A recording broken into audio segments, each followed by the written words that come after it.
My name is Mogens Looke, and I'm the CEO of ECOmove. And as said, ECOmove is a Danish company. And at ECOmove, we develop feel-good vehicles. And feel-good is about zero emission, it's about zero smog, it's about zero particles, zero noise, but it's also about high utility value, easy in use, getting in and out, park, carry stuff, decorate and adapt. It's about low running cost, and it's about value for money. I brought a small video, so let's see if it works.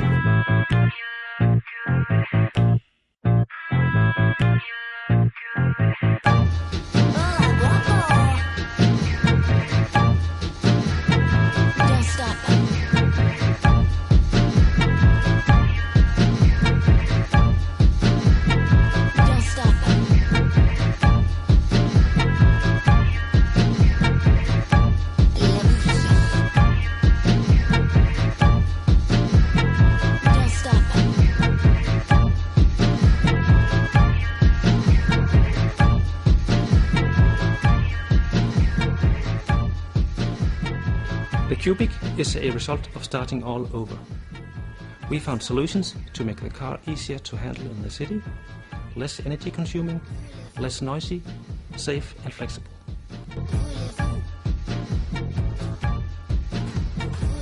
The car is not actually that low and not that sporty, but it does look nice. The Cubic, as it's called, it's actually optimized for low running cost. The full vehicle is well below 500 kilos and X batteries, and that means more miles per kilowatt hour. It does regenerate the braking power, and it has very few moving parts, about 1/5 of a traditional car. It's actually also optimized for everyday use, since the bodywork is very robust, it's flexible, and it's rigid to scratches. It's even fast to replace body parts. And with the motors situated in the wheels, it's been possible to create a really compact car with lots of space. It's only 3 meters times 1 meters and 75, which is about 5% bigger than a smart car. It carries up to 6 seats or 2 cubic meters of goods. It's got sliding doors, one of each side. It's got a completely flat floor, so it's very easy to decorate. It actually takes an EU pallet, and it turns like a London taxi. The car market is growing. In China, I read an investigation by the official China government.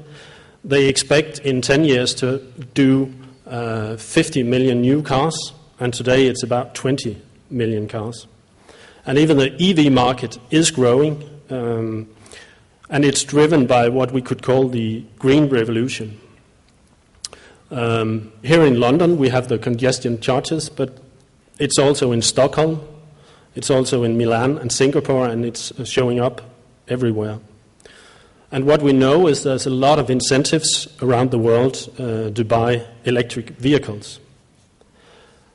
What we have seen today is that most of the well-known car manufacturers are doing electric vehicles. But also new players is getting into this market, and there is room for us. We could think that in the future there might be a consolidation. The Cubic will get into the market due to its compact size, its high utility value, and the low running cost. And it does highway speed. The first customers for the Cubic is fleet owners and public customers.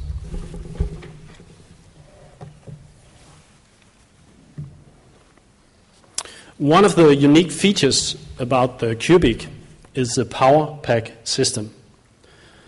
In the sandwich construction of the car, there's room for battery packs. packs can be removed and replaced, or packs can be added.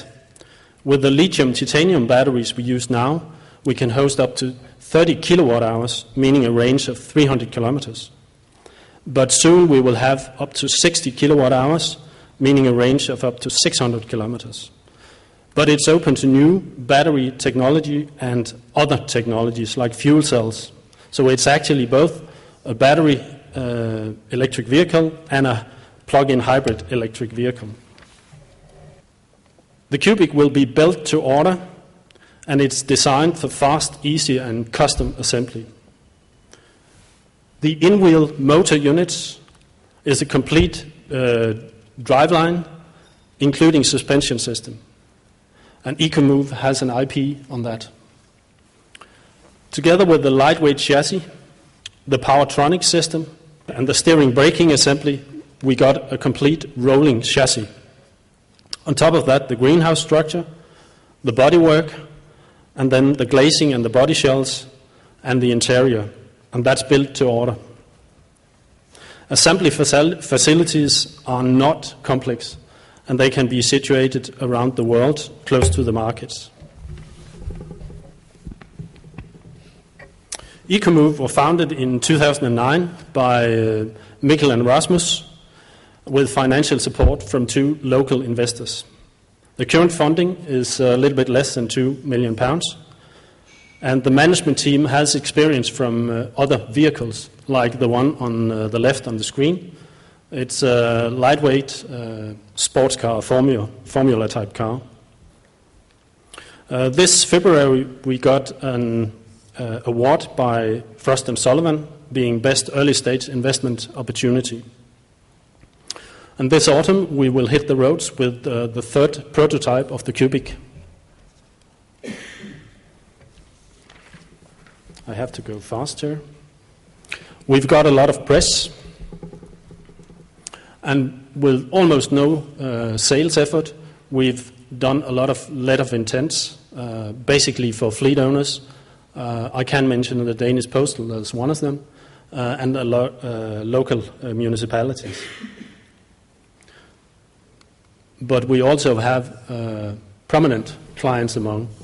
Prince Charles have been looking at the car. We need about £6 million to get into production, and that's for tooling, for organization, and for homologation, and testing. The business model is quite simple. Sales of cars, and licensing and sales of technology and components. Break-even is supposed to be 2015. It will be. And we will be profitable in 2017 by building 16,000 cars. So this is a feel-good investment, but if you are in it for the money, feel free. Thank you very much.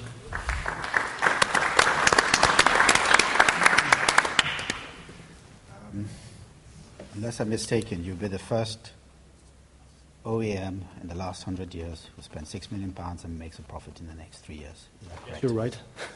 I guess you're right. Do you need just £6 million? Well, then we're into production. We need more money to launch the car on the market. Right. Roughly, what's the magnitude? Double. Double the 6 million? Yes. Okay. Do you believe that? Yes, okay. I do believe that. Why do you think this car will compete against other EVs on the market from very well-known manufacturers? What's the kind of unique proposition that you have here? We have several unique propositions, but one of them is it's actually very flexible, so you can decorate it like you want it. The floor is flat, so you can actually put 6 seats in there, or you can use it as a delivery van, a small one though, but as a delivery van. So the utility value of this car is higher than cars in the same range. Mm-hmm. At the same time, it's very compact, not much bigger than a smart car. Mm-hmm. I'm just trying to get my head around who the consumer is. This does a lot of things, but what's the brand concept? What's the proposition, and who is going to buy that proposition? We actually believe that the first customers is going to be fleet owners and municipalities. And how have you tested that in terms of is it a relevant and meaningful proposition to them? Yes, it is. It's relevant. How have we tested that? We have spoken to the municipalities, and they have actually signed LOIs with us. In terms of the production, you said testing. Assumes an awful lot to be done to make it roadworthy and to be licensed and for insurance purposes as well. How certain are you that you can be able to pass those? Sorry? How confident can you be that you can pass all the necessary hurdles? Well, we are actually quite confident. We are working together with the homologation companies, TÜV in Germany, and they are quite confident that we can pass that part as well. We recently were recognized as a car manufacturer, which is the first step in that direction. Do you have any idea for other car manufacturers how long it takes for them to get a new model, brand new model, from prototype to being roadworthy and insurable? Yes, we expect from now on 12 to 18 months from this stage. Is that typical for the markets? I don't know. I couldn't really tell if it's typical for them, but we've seen similar situations. Mia is one of them. I actually believe there's a Mia car here today. I've looked at a lot of electric vehicle things in the past, particularly those wanted to sell to fleet vehicle type ownership. And one of the problems that people haven't really seen or come across is that most of the fleet owners like to lease their vehicles. And the fundamental problem about electric vehicles is they got no proven residual values. I know it's a slightly technical issue. Have you sort of looked into this? Because that's what's stopping most of them actually adopting these vehicles. Yes, at this moment we have signed a contract with a Danish leasing company that want to lease it out. And we are looking at both leasing models, both financially and, I forgot the name on the other one, yeah. Okay. You talk about volumes as they relate to break-even in 2015 and being profitable in 2017? Yes, we are not looking at the same volume as the traditional car manufacturers. We are looking at lower volumes. We will reach break-even in a few thousand cars because the materials in the car are quite different, as you saw on the slides. That's a 5. Thank you. Very much. Thank you.